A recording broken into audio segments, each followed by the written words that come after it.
Đây đây.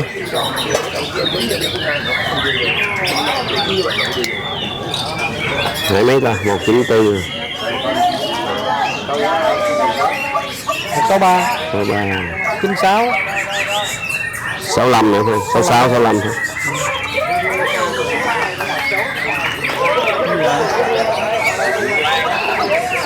Vâng, sau khi chúng tôi đã treo lên và bắt đầu chấm thi. Nó đâm mà nó sẽ đập được nè.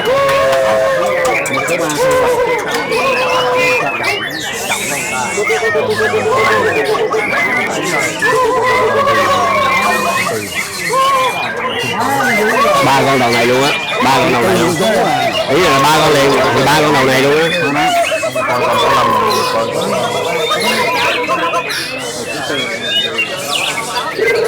Rồi sao? Đó, ý nữa ba con gì? Còn 163. Thì sắm rồi thôi, đừng giả tới.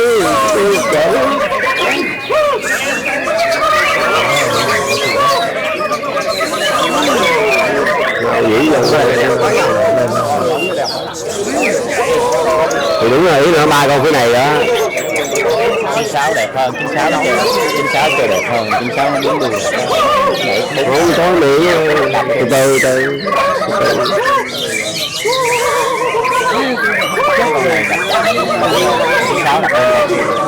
Sáu với 164. 163 65 nữa. Đúng rồi, nó thì nó giờ mình tính ba con này coi kìa.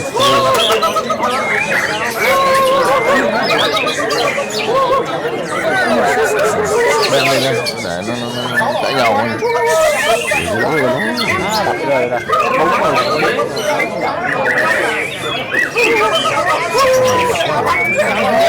Lẹn lên thì vài tay lớp chậm.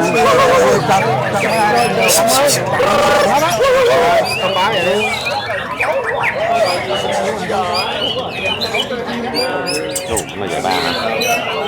Đã có kết quả về bàn. Đã có kết quả về bàn ban tổ chức. Chúng tôi xin đọc thứ hạng từ dưới lên trên như sau.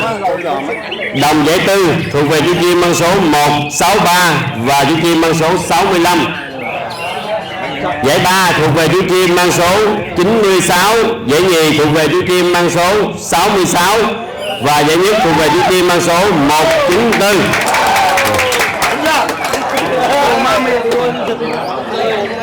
Sao ai để mấy anh vậy? Đồng giải tư anh.